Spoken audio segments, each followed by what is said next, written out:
So, hello everyone, this is the Sports Show podcast, and today we're joined by Cliftonville FC midfielder Chris Gallagher. How are you, mate? Not too bad. Keeping well. How are you? I'm alright, thanks very much. So before we get talking into the football and obviously you coming over to England and stuff, I'll just ask you a question that I asked Tro McKenna as well. So I'm gonna start asking the guests these. If you could have a dinner party with three people, who would it be? Oh God. Three people. Probably one would be Cristiano Ronaldo. Jeez, never thought about this. Put you on the spot, have I? Yeah, you have. Ronaldo. Probably. Genuinely don't know. No, that's right, mate. I was just Steven Gerrard. And probably David Attenborough. yeah. Are you a Liverpool fan? No, not really. I'm more Celtic fan, but I just sort of follow football that way, Watching the match tonight, then. Yeah, definitely. Yeah. So we'll just get straight into the football then. So you went over to Shrewsbury Town, is that right? Yeah, yeah. So what age did you go over there? You were young, weren't you? Yeah, I went over at 16, so I did. How did you get over there? What happened? Was there a scout spotted you, or what's the story? So basically, I was playing in the Victory Shield, and I had just got an agent at the time. I think it was just before the Victory Shield started, and so he had basically put the word about to try and get me a trial or whatever, and that's what agents do and stuff, can help you out. So he knew the guy who was the under-18 manager at Shrewsbury. Right. And he obviously, I don't know whether he told him to watch or whatever, but they got in touch and then they wanted me to go over on trial. But the week before I went over there, I was actually on trial at Bury for a week. So I literally went from Bury up to Manchester. And then on the Sunday after that first week, travelled down to Shrewsbury. I was there for a week, played a game. And basically after the first game, they said that they wanted to sign me. So, I wasn't going to really hang about and maybe see what options I had. I was happy enough. The difference in the level. So I would say over there was definitely higher. And that probably came from the players you were surrounded with too. Especially at Shrewsbury.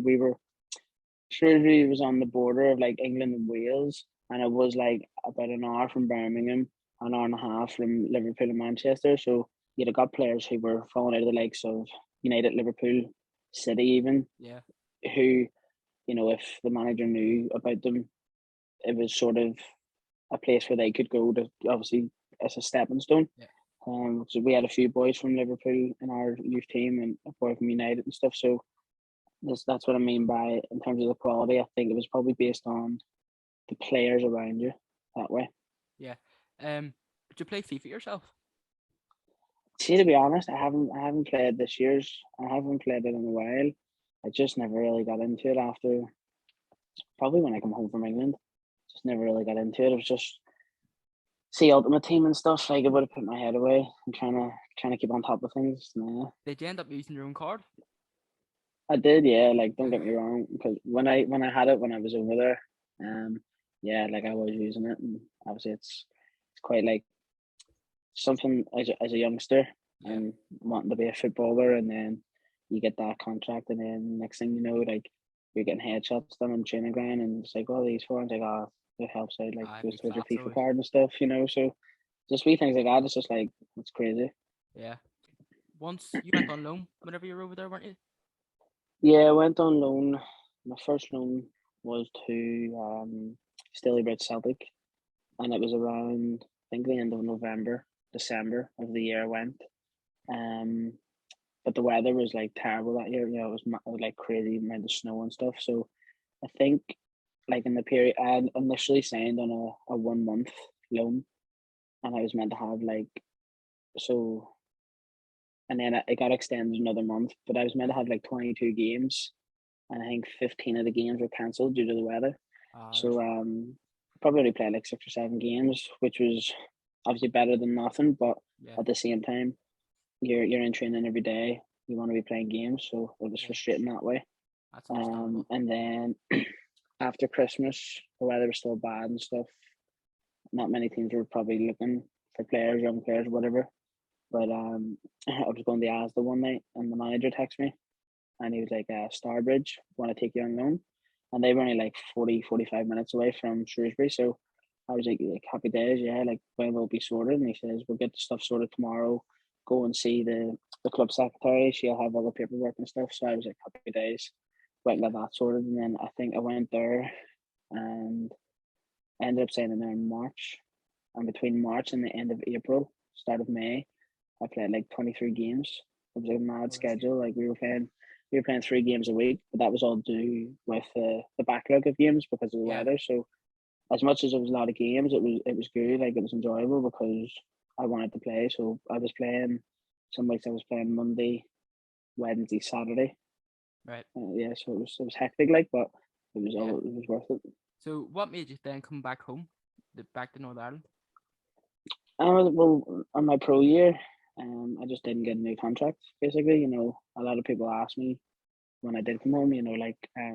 Like distant friends and stuff from school and Yeah. people that I just knew from about the road. Like, oh, why'd you come home? Like, we homesick and stuff. And I was like, no, like, it's nothing to do with Oh, that. They right. just Okay.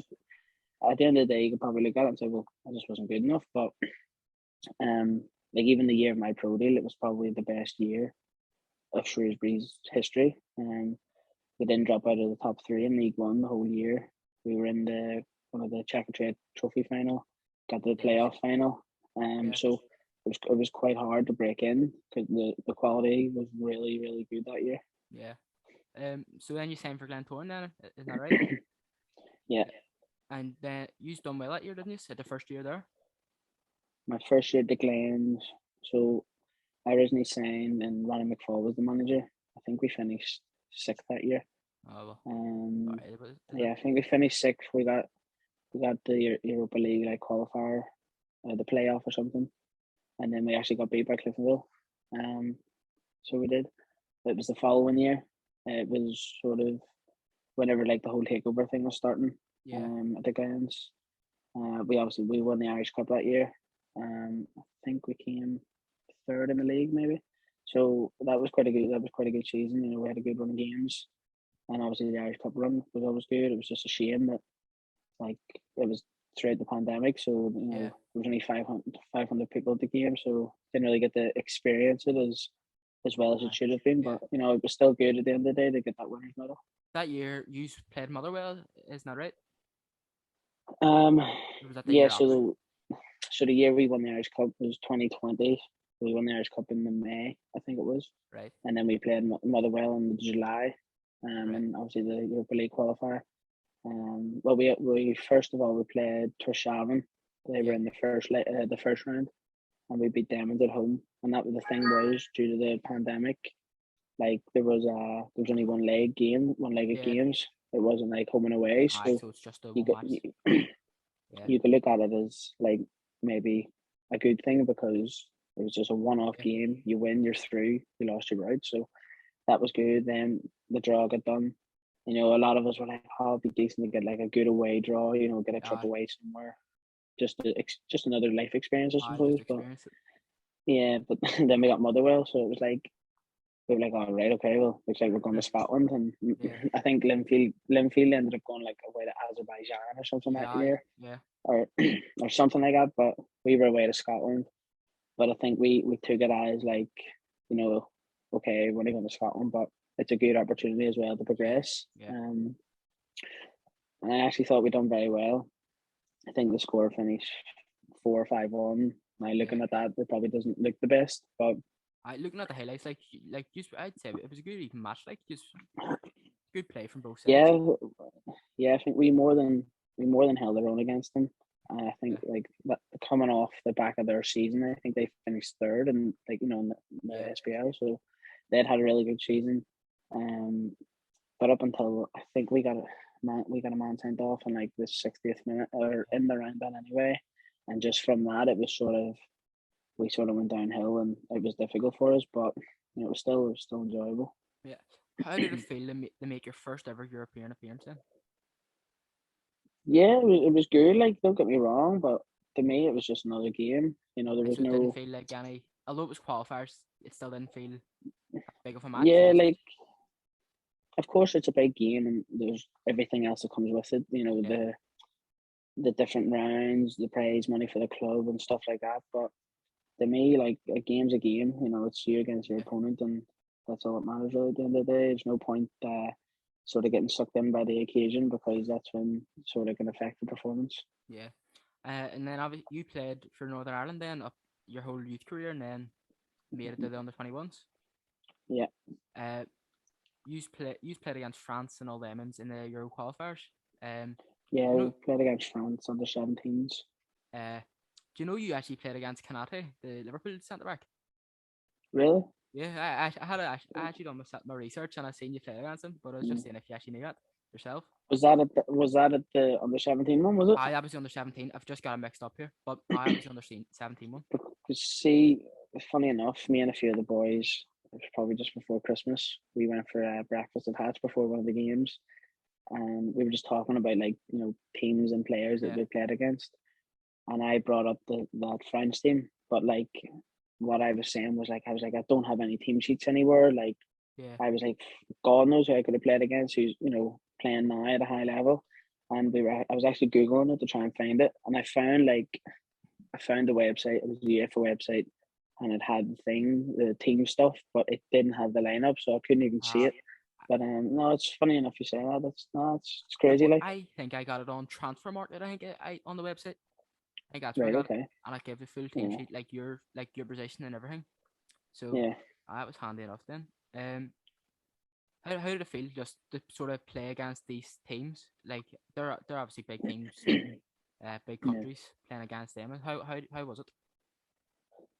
Difficult to be honest. I think probably until under 19s, any team that I sort of played in with the Northern Ireland setup from under 12s right up, we were always sort of on the back foot. We were always defending and, under pressure, Yeah, which is sort of, especially when you're playing against them big nations like France, Germany, and stuff like that. It's sort of expected, to be 10 men, 10, 11 men behind the ball and just defending and hoping for maybe a set piece and a bit of luck or whatever on counter attack. But yeah, like under 17s and that Euros that you're talking about, where we played France, we played yeah. Norway, we played Israel. Like, I think France beat us 1-0 maybe. They scored a penalty in the 88th minute. Yeah, We drew with Norway, 1 each, I think. I actually scored that game. yeah. And then Sure.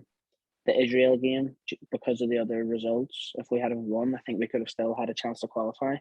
But I think they beat us 2-0. I can't You know. remember. Um, but then, like, under 19s, well, I was 18 at the time, and I went and played a year above and played against Poland, Slovakia, and I think it was Macedonia and stuff. So, it's just Yeah, you're experiencing different types of football and different sort of styles and stuff like that. So yeah. it was always a good test for me, and obviously for other boys too. And then in my own, when it came to my year under 19, we we got Germany on our group, and I actually played against Kai Havertz. Oh, He really? was I playing. never knew myself. He was captain of the German 19s at the time, and I remember before the game, like, boys and the managers obviously probably know a bit more than what the boys do, but he was Yeah, mentioned, and we were like, right, who is he? And it was like, oh, he's a Bayer Leverkusen, blah blah blah. yeah. And then, like, a couple of years later, he goes and signs for Chelsea for, what was it, like Class. 70 million or something, So And then he scored a winner in when the you're playing Champions it, League final as well. There. yeah, do you know what I mean? So you're Class. playing against boys like that. It's always a good experience. Like, Yeah. at the time though, when you're playing against them, you're not really. You're I just focus on. thinking, right, okay, yeah, Yeah.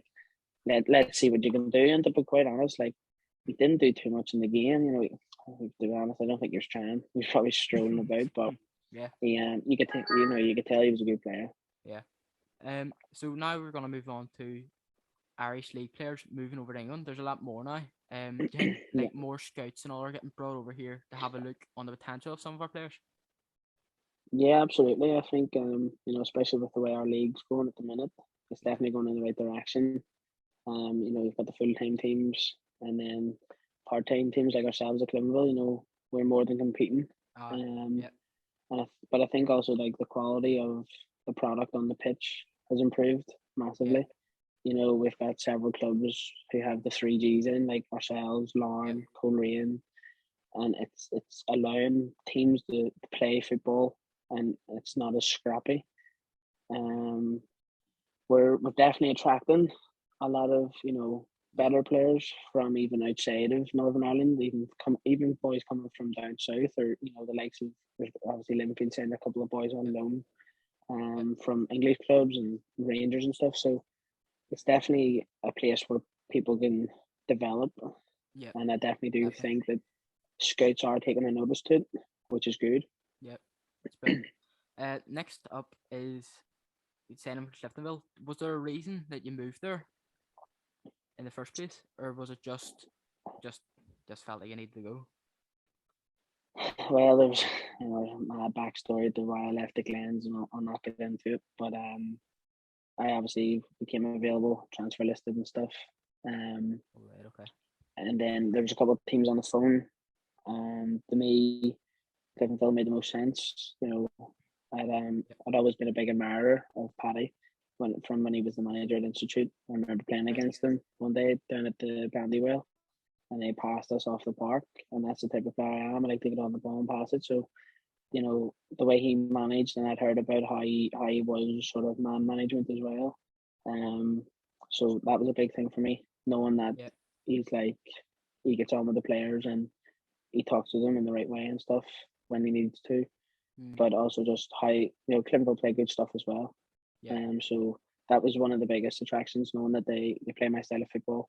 And there was a great squad in place. We made a few additions with obviously just before I went in, like Jamie had signed. Yeah. Um, so to me, it was a move that made sense. Yeah.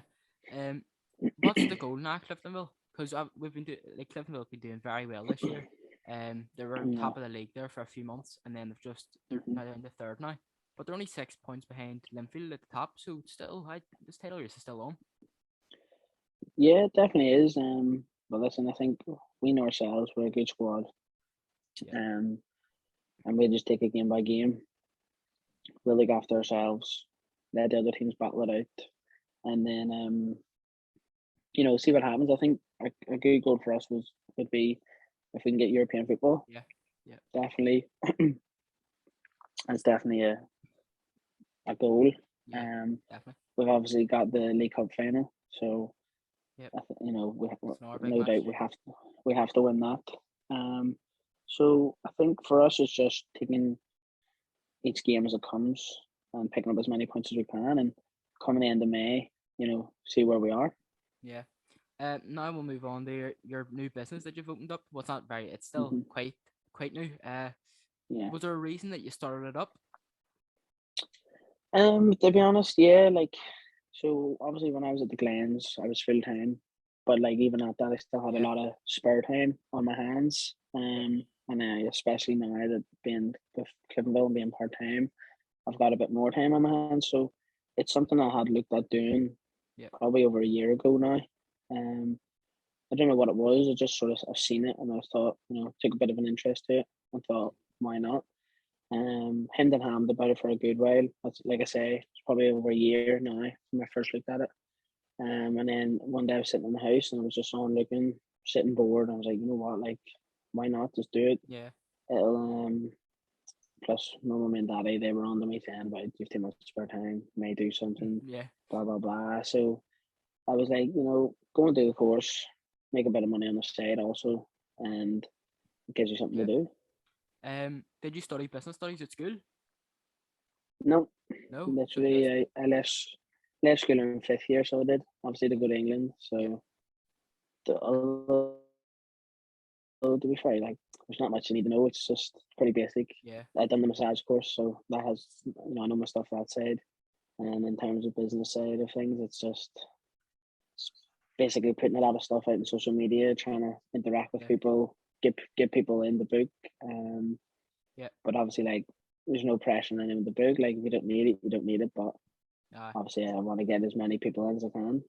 well, for anyone listening, I'll leave a wee link in the description as well. They go to CG Sports Therapy. That's what it's called, isn't it?